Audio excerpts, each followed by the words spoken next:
जय हिंद दोस्तों। आज के इस इम्पॉर्टेंट लेक्चर में हम सभी डिस्कस करने वाले हैं वीकली करंट अफेयर्स को, जिसमें हम डिस्कस करेंगे 18 अगस्त से लेकर के 24 अगस्त 2025 तक के करंट अफेयर्स को। तो आप इस पूरे लेक्चर को बहुत ही ध्यान से लास्ट तक जोड़ देखिएगा। लास्ट में आपसे एक क्वेश्चन पूछा जाएगा जिसका आंसर कमेंट बॉक्स में देना है। तो आज का पहला और इम्पॉर्टेंट क्वेश्चन है, राष्ट्रीय जनतांत्रिक गठबंधन यानी एनडीए के उपराष्ट्रपति के उम्मीदवार कौन बने हैं? आंसर हो जाएगा सीपी राधाकृष्णन। तो वर्तमान में जो महाराष्ट्र के गवर्नर हैं सीपी राधाकृष्णन, उन्हें एनडीए की तरफ से उपराष्ट्रपति पद के लिए उम्मीदवार बनाया गया है। तो 9 सितंबर को उपराष्ट्रपति पद के लिए चुनाव होने जा रहा है। तो उसके लिए एनडीए की तरफ से जो उम्मीदवार हैं वो कौन है? सीपी राधाकृष्णन।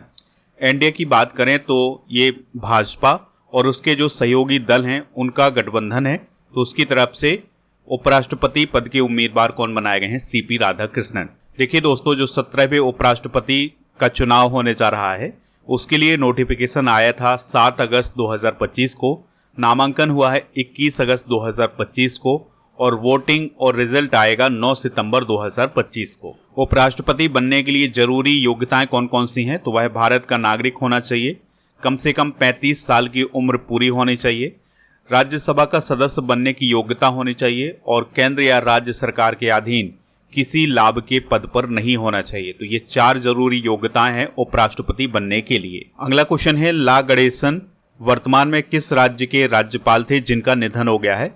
आंसर हो जाएगा नागालैंड। ठीक है, तो नागालैंड के वर्तमान में गवर्नर थे ला गणेसन, तो उनका अभी हाल ही में निधन हो गया है। दोस्तों, ला गणेसन की अगर हम बात करें तो उनका संबंध आरएसएस से रहा है, भाजपा से जुड़े रहे हैं और 2016 में वो मध्य प्रदेश से राज्यसभा के सांसद भी रहे हैं। ठीक है, और इसके अलावा आपको बता दें कि वो तमिलनाडु बीजेपी के अध्यक्ष भी रहे हैं। महाराष्ट्र सरकार ने किस उत्सव को राज्य महोत्सव घोषित किया है? तो अभी हाल ही में गणेश उत्सव को महाराष्ट्र सरकार के द्वारा राज्य महोत्सव के रूप में घोषित किया गया है। तो दोस्तों, यह जो कदम उठाया गया है महाराष्ट्र की सरकार के द्वारा, यह गणेश उत्सव को एक सांस्कृतिक पहचान दिलाने के लिए उठाया गया है।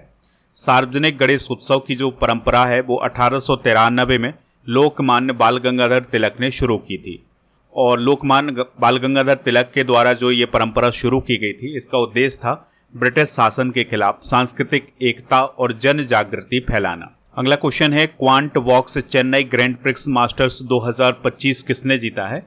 तो ये जीता है विंसेंट कीमर ने। तो जर्मनी के ग्रैंड मास्टर हैं विंसेंट कीमर, तो उन्होंने शतरंज का क्वांट वॉक्स चेन्नई ग्रैंड प्रिक्स 2025 का खिताब जीता है। अगला क्वेश्चन है, दुनिया का सबसे मूल्यवान फुटबॉल क्लब कौन बना है? आंसर हो जाएगा रियल मैड्रिड। तो दोस्तों, दुनिया का सबसे वैल्यूएबल फुटबॉल क्लब बना है रियल मैड्रिड। इसकी जो ब्रांड वैल्यू है वो है 1.921 बिलियन यूरो की।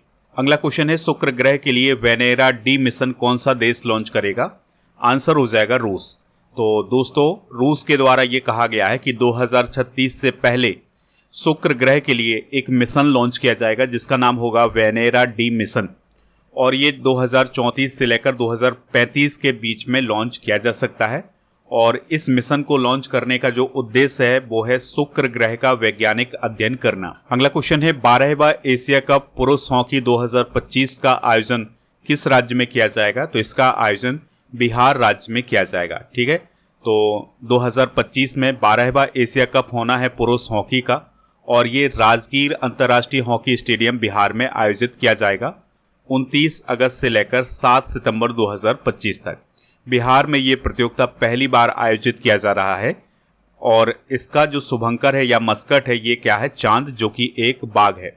इसमें कौन कौन से देश शामिल होंगे? तो इसमें इंडिया तो शामिल होगा ही, इसके अलावा चाइना, चीनी Taipei, Japan, Malaysia, south Korea, Oman और बांग्लादेश, ये सभी देश शामिल होने जा रहे हैं। अगला क्वेश्चन है, अंकिता ध्यानी ने grand slam Jerusalem athletics meet में कौन सा मेडल जीता है? तो दोस्तों, उन्होंने गोल्ड मेडल जीता है। कौन सा मेडल? Gold medal. ये जो प्रतियोगिता है ये जेरूसलम इजराइल में आयोजित की गई थी।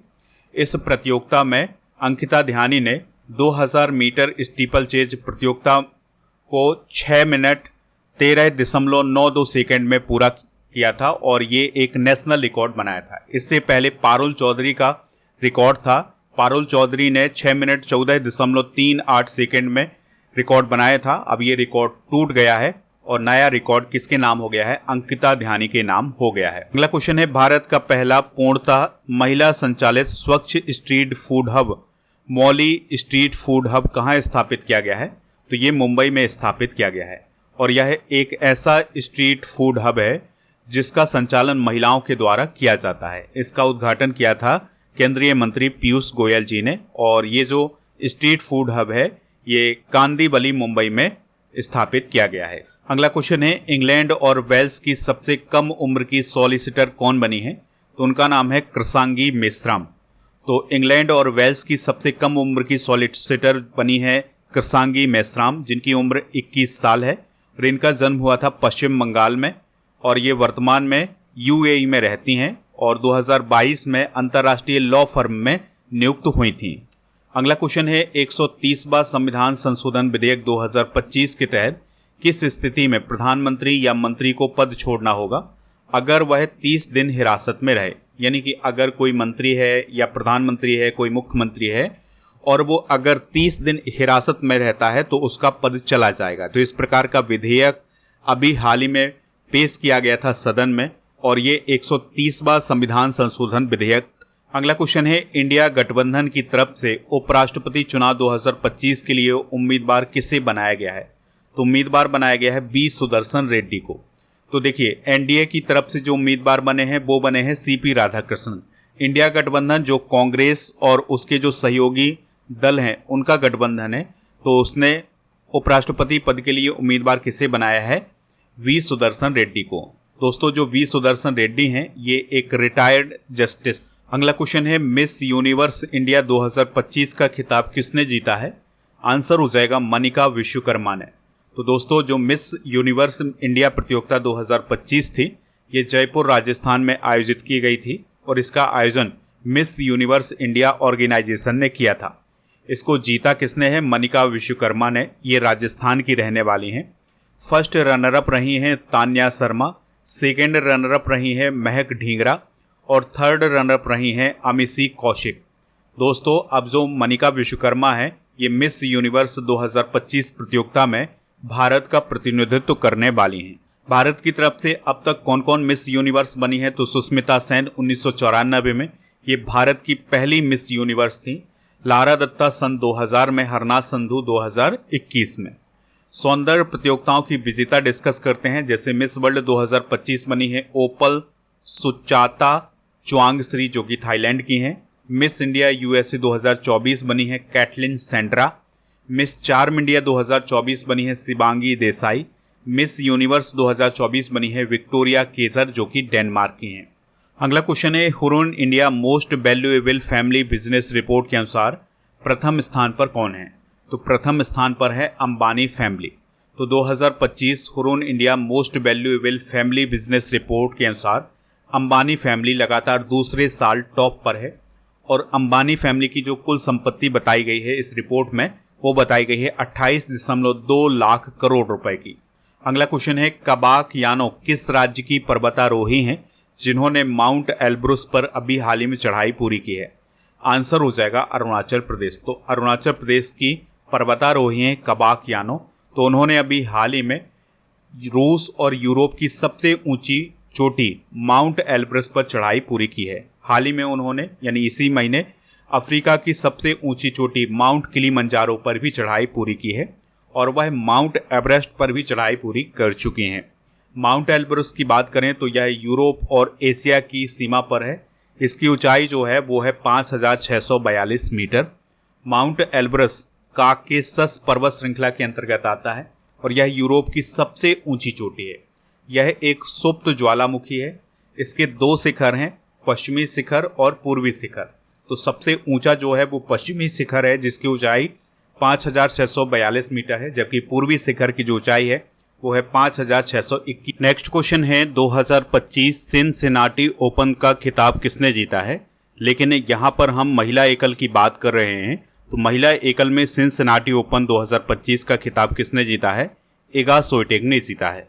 आपको ये याद रखना है कि जो सिनसिनाटी ओपन 2025 है ये टेनिस से रिलेटेड है और ये अमेरिका में आयोजित किया जाता है। तो इसको 2025 में जीता है इगा स्विएटेक ने, जो कि पोलैंड की टेनिस खिलाड़ी हैं, और उन्होंने हराया है इटली की जैस्मिन पाओलिनी को। अगला क्वेश्चन है, असम के किस स्थान पर भारतीय प्रबंधन संस्थान यानी IIM स्थापित करने के लिए लोकसभा में विधेयक पारित हुआ है? आंसर हो जाएगा गुवाहाटी। तो दोस्तों, अभी लोकसभा में एक विधेयक पारित हुआ है जिसका नाम है भारतीय प्रबंधन संस्थान संशोधन विधेयक 2025। तो इसमें यह कहा गया है कि असम के गुवाहाटी में एक नया IIM संस्थान स्थापित किया जाएगा, जो कि असम का पहला IIM संस्थान होगा।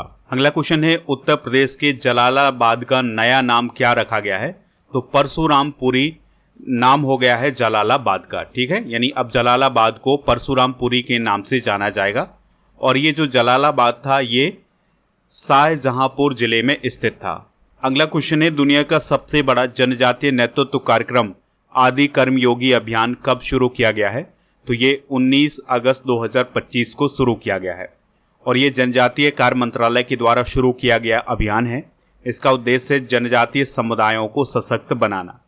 तो इसका जो लक्ष्य है वो है 1 लाख जनजातीय गांवों में 20 लाख परिवर्तनकारी नेतृत्वकर्ता तैयार करना। यानी कि जो युवा होंगे, जो लोग होंगे जनजातीय समुदाय के, उन्हें ट्रेनिंग दी जाएगी, उन्हें प्रशिक्षण दिया जाएगा, जिससे वो आगे आकर के अपने समुदाय को लीड कर सकें। अगला क्वेश्चन है, अग्नि 5 मिसाइल परीक्षण कहाँ से किया गया है? तो अभी ओडिशा से अग्नि 5 मिसाइल का सफल परीक्षण किया गया है। तो ओडिशा का जो चांदीपुर में स्थित है इंटीग्रेटेड टेस्ट रेंज, वहाँ से इसका परीक्षण किया गया है।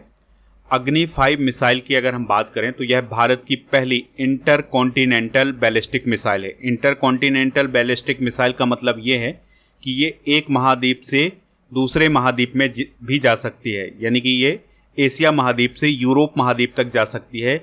इतनी इसकी रेंज है। इसकी जो रेंज है वो कितनी है? 5000 किलोमीटर की। और इसकी जो गति है वो है ध्वनि की गति से 24 गुना तेज। और इसकी अधिकतम ऊंचाई है 600 किलोमीटर तक, यानी कि ये अधिकतम 600 किलोमीटर की ऊंचाई तक जा सकती है। अगला क्वेश्चन है, ऑनलाइन गेमिंग बिल 2025 के अनुसार किस प्रकार के गेमिंग पर पूर्ण प्रतिबंध लगाया गया है, यानी पूरी तरह से प्रतिबंध लगाया गया है? तो आंसर हो जाएगा रियल मनी गेमिंग।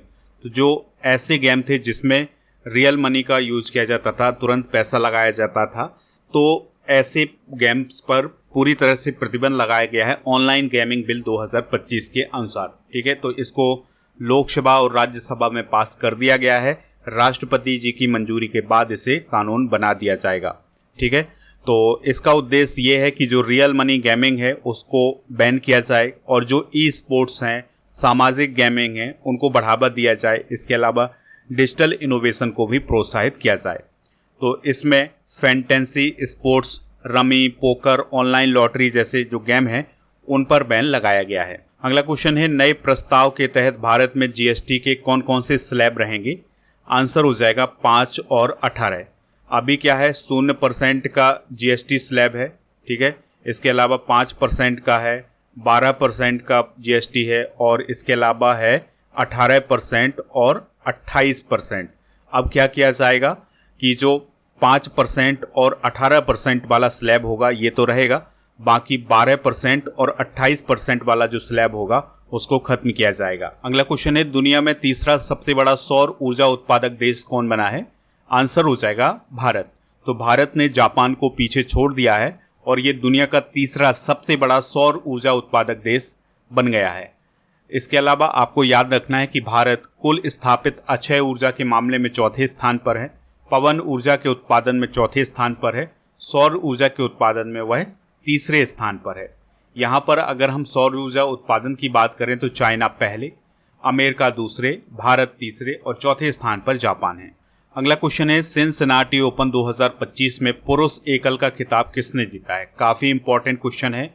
आंसर हो जाएगा इसका कार्लोस अल्कराज ने। तो दोस्तों, स्पेन के टेनिस खिलाड़ी कार्लोस अल्कराज ने सिनसिनाटी ओपन 2025 में पुरुष एकल का खिताब जीता है, जबकि उप विजेता कौन रहे हैं? यानिक सिनर रहे हैं, जो कि इटली के थे। खेलो इंडिया जल क्रीड़ा महोत्सव 2025 का आयोजन कहाँ किया जा रहा है?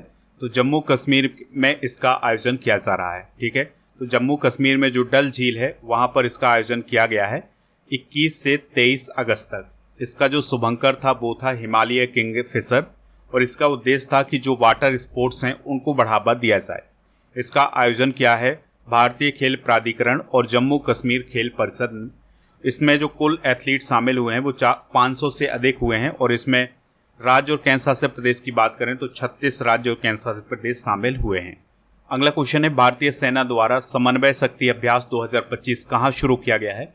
आंसर हो जाएगा तिनसुकिया में। तो असम के तिनसुकिया में भारतीय सेना द्वारा समन्वय शक्ति अभ्यास हाल ही में शुरू किया गया है, और यह 10 दिन का अभ्यास है, और इसका लक्ष्य है सेना, पुलिस, प्रशासन के बीच सहयोग को बढ़ावा देना। इसमें भारतीय सेना, वायुसेना, पुलिस, खुफिया एजेंसी, जिला प्रशासन ये सभी शामिल हुए हैं। उधमपुर रेलवे स्टेशन का नाम बदलकर किसके नाम पर रखा गया है? शहीद कैप्टन तुषार महाजन के नाम पर। ठीक है, तो उधमपुर रेलवे स्टेशन को अब शहीद कैप्टन तुषार महाजन रेलवे स्टेशन के नाम से जाना जाएगा। दोस्तों, जो कैप्टन तुषार महाजन थे वो 21 जनवरी 2016 को जम्मू कश्मीर के पामपोर में आतंकवादियों से लड़ते हुए शहीद हो गए थे, तो उनको सम्मानित करने के लिए उधमपुर रेलवे स्टेशन का नाम बदला गया है। उन्हें मरणोपरांत शौर्य चक्र से भी सम्मानित किया गया है। अगला क्वेश्चन है, दिल्ली का नया पुलिस आयुक्त किसे नियुक्त किया गया है? तो जो सतीश गोलचा हैं उन्हें अभी हाल ही में दिल्ली पुलिस का नया आयुक्त नियुक्त किया गया है। ठीक है, और ये 1992 बैच के IPS ऑफिसर हैं। अगला क्वेश्चन है, जेम्स वेब स्पेस टेलीस्कोप द्वारा खोजे गए यूरेनस के नए उपग्रह का नाम क्या है? तो उसका नाम है S2025U1। तो देखिए, जो दुनिया के सबसे शक्तिशाली टेलीस्कोप हैं उनमें से एक टेलीस्कोप है जेम्स वेब टेलीस्कोप। तो उसने अभी हाल ही में यूरेनस ग्रह के 29वें उपग्रह की खोज की है, जिसका नाम रखा गया है S2025U1। ठीक है, इस पॉइंट को आप जरूर याद रखें, काफ़ी इंपॉर्टेंट क्वेश्चन होगा, एग्जाम में पूछा भी जा सकता है कि यूरेनस के 29वें उपग्रह का नाम क्या है। तो आपको पता होना चाहिए कि इसका नाम है S2025U1। अगला क्वेश्चन है, हाल ही में इसरो ने अंतरिक्ष प्रयोगशाला किस राज्य में स्थापित की है? तो इसरो के द्वारा अरुणाचल प्रदेश में एक अंतरिक्ष प्रयोगशाला स्थापित की गई है, और ये जो प्रयोगशाला है यह अरुणाचल प्रदेश के सियोमी जिला के मेचुका नामक स्थान पर स्थापित की गई है। इसका उद्घाटन किया है अरुणाचल प्रदेश के जो शिक्षा मंत्री हैं पासंग दोरजी सोना, उनके द्वारा इसका उद्घाटन किया गया है। इसमें जो सहयोगी संस्थाएं हैं वो हैं इसरो और मुस्कान फाउंडेशन, और इस प्रयोगशाला का नाम रखा गया है पासंग वांगचुक सोना इसरो अंतरिक्ष प्रयोगशाला। इसका उद्देश्य है छात्रों को अंतरिक्ष विज्ञान और प्रौद्योगिकी में व्यवहारिक अनुभव प्रदान करना। अगला क्वेश्चन है, स्लीनेक्स अभ्यास भारत और किस देश के बीच आयोजित किया जाता है?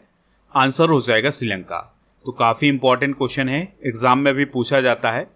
तो देखिए, अगर आपको स्लीनेक्स लिखा मिल गया तो आप समझ जाएंगे कि ये अभ्यास किसके किसके बीच होता है। तो SL का मतलब होता है श्रीलंका, I का मतलब होता है इंडिया, N का मतलब होता है नेवल, और EX का मतलब होता है एक्सरसाइज। यानी कि स्लीनेक्स का जो फुल फॉर्म होता है वो होता है श्रीलंका इंडिया नेवल एक्सरसाइज। इस बार इसका आयोजन कोलंबो श्रीलंका में किया गया है 14 से 18 अगस्त 2025 तक। इस बार इसका 12वां संस्करण हुआ है। इसमें भारत की तरफ से INS राणा और INS ज्योति ने हिस्सा लिया है। यह अभ्यास 2005 से भारत और श्रीलंका के बीच बारी बारी से आयोजित किया जाता है, यानी कि एक बार श्रीलंका में, एक बार इंडिया में इसका आयोजन होता है। अगला क्वेश्चन है, अलास्का शिखर वार्ता 2025 किन दो देशों के बीच हुई है? तो यह अमेरिका और रूस के बीच में हुई है।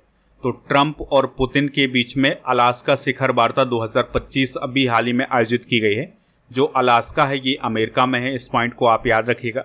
और ये जो मीटिंग है ये 15 और 16 अगस्त को आयोजित की गई है। लगभग 3 घंटे तक ये मीटिंग चली है। इसका उद्देश्य था रूस यूक्रेन युद्ध में संभावित सीज फायर करना, यानी सीज फायर करने के लिए ये मीटिंग हुई थी। हालांकि इस वार्ता में सीज फायर पर कोई सहमति नहीं बनी है। अगला क्वेश्चन है, वांग ई किस देश के विदेश मंत्री हैं जो भारत की यात्रा पर आए हैं? आंसर हो जाएगा चाइना। ठीक है, तो चाइना के जो विदेश मंत्री हैं वांग ई, वो अभी हाल ही में भारत के दौरे पर आए थे 18 और 19 अगस्त को, और उनकी इस यात्रा का उद्देश्य था भारत चाइना सीमा विवाद, द्विपक्षीय संबंधों और व्यापार पर चर्चा करना। अगला क्वेश्चन है साइपन इंटरनेशनल 2025 महिला एकल का खिताब किसने जीता है? आंसर हो जाएगा तान्या हेमंत ने।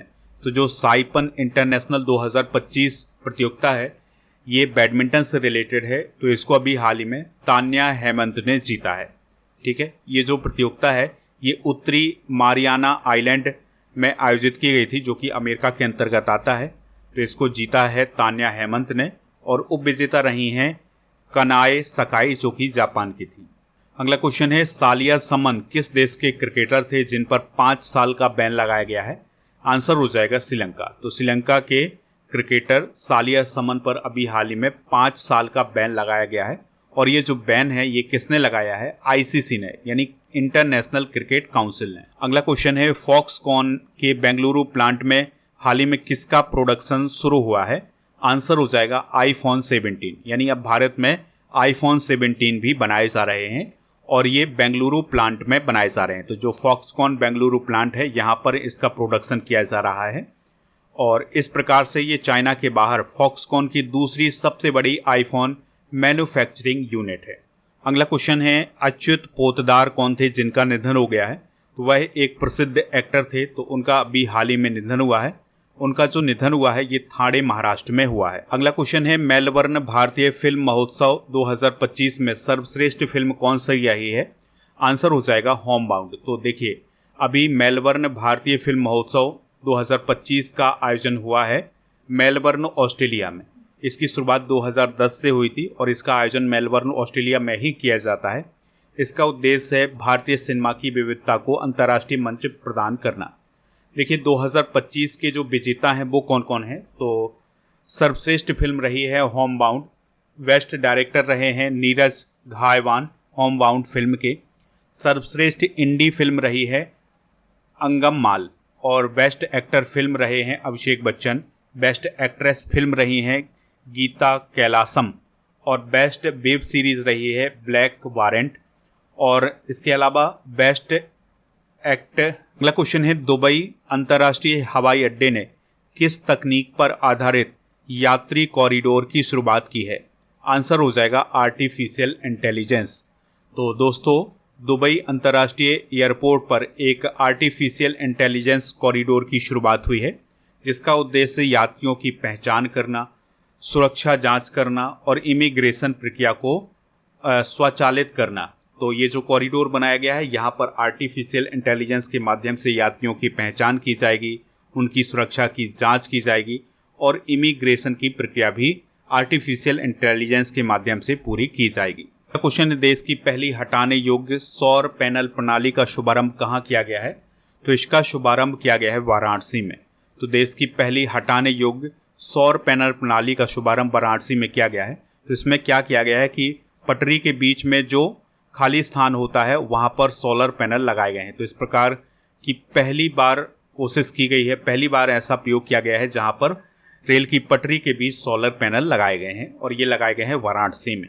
अगला क्वेश्चन है ICMR द्वारा विकसित डिवाइस का नाम क्या है जो ब्रेन इंजरी और ब्लीडिंग का पता लगाता है? आंसर हो जाएगा सेरिबो। तो देखिए दोस्तों सेरिबो नाम की एक नई डिवाइस को डेवलप किया गया है ICMR यानी भारतीय चिकित्सा अनुसंधान परिषद ने। तो इसके माध्यम से महज 2 मिनट के अंदर जो ब्रेन इंजरी है उसका पता लगाया जाएगा और ब्रेन में अगर ब्लीडिंग होती है तो उसका भी पता लगाया जा सकता है। अगला क्वेश्चन है श्रम श्री योजना किस राज्य में शुरू की गई है? तो यह योजना पश्चिम बंगाल में शुरू की गई है। तो पश्चिम बंगाल सरकार द्वारा प्रवासी श्रमिकों के लिए एक कल्याणकारी योजना शुरू की गई है जिसका नाम है श्रम श्री योजना। दोस्तों आप स्टडी करके ऐप को इंस्टॉल कर लें। तो यहाँ पर जो टेस्ट पास वाला ऑप्शन है यहाँ पर आपको डेली करेंट अफेयर्स का टेस्ट मिल जाएगा। तो डेली टेस्ट आयोजित किया जाता है तो इस टेस्ट को ज्वाइन कर लें। इसके अलावा यहाँ पर आपको 1 साल की वैलिडिटी के साथ 4000 से अधिक टेस्ट मिलेंगे आपके हर एक एग्जाम के लिए। ऐप पर लास्ट 6 मंथ के करेंट अफेयर्स की ई बुक और मंथली करेंट अफेयर्स की ई बुक मिल जाएगी। इसके अलावा ईयरली करेंट अफेयर्स की ई बुक भी आपको ऐप पर ही मिलेगी। और ऐप पर राजा गुप्ता सर का जो अर्जुन जीएस फाउंडेशन बैच है ये भी मिल जाएगा। तो इसको अगर आप ज्वाइन करना चाहते हैं तो इसके लिए कूपन कोड यूज कर रहे हैं आज़ादी 400, ठीक है। तो इसमें आपको छूट मिल जाएगी। तो ये कोर्स आप ज्वाइन कर सकते हैं। GK GS foundation complete online batch भी आपको ऐप पर ही मिलेगा। आज आपके लिए क्वेश्चन है, इंग्लैंड और वेल्स की सबसे कम उम्र की सॉलिसिटर कौन बनी है? जो भी इसका राइट आंसर हो कमेंट बॉक्स में जरूर बताएं। आप हमारे टेलीग्राम चैनल को ज्वाइन कर लें जिसका नाम है स्टडी कर ऑफिशियल। यहाँ पर आपको दोस्तों ऐप की बात करें तो यहाँ पर आपको बहुत सारी ई बुक मिलेंगी जो कि जीके जीएस की होंगी, तो इनको भी आप प्राप्त कर सकते हैं।